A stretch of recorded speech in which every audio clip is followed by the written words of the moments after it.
Just because you want it does not mean it's God's will. Just because you desire it does not mean that He ordained it. Child, let's talk about it.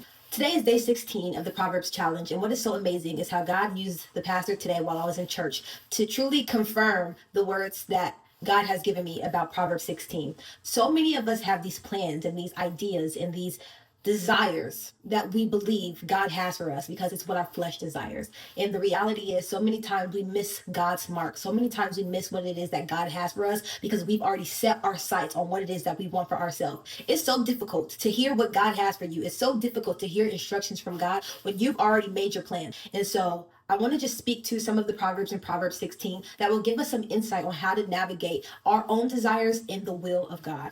To humans belong the plans of the heart, but from the Lord comes the proper answer of the tongue. All a person's ways seem pure to them, but motives are weighed by the Lord. Commit to the Lord whatever you do, and He will establish your plans. The Lord works out everything to its proper end, even the wicked for a day of disaster. Proverbs 16, verse 9 says that in their hearts humans plan their course, but the Lord establishes their steps. There is a way that appears to be right, but in the end it leads to death.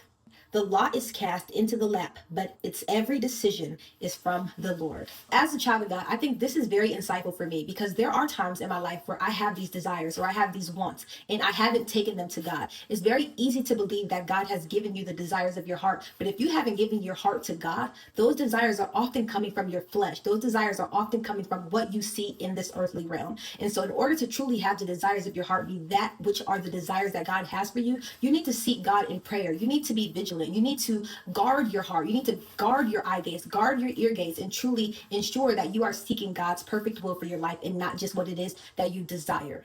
I want to now read some of my notes from church that I think will really help wrap this up. God is not looking for perfection. He's looking for surrender. We miss God's will for our lives when we don't pray. Just because you feel it doesn't make it true. Just because you think it doesn't make it accurate.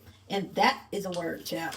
Are you willing to submit to God's purpose, even if you don't understand it or like it? Stop trying to control outcomes that you have no power to control.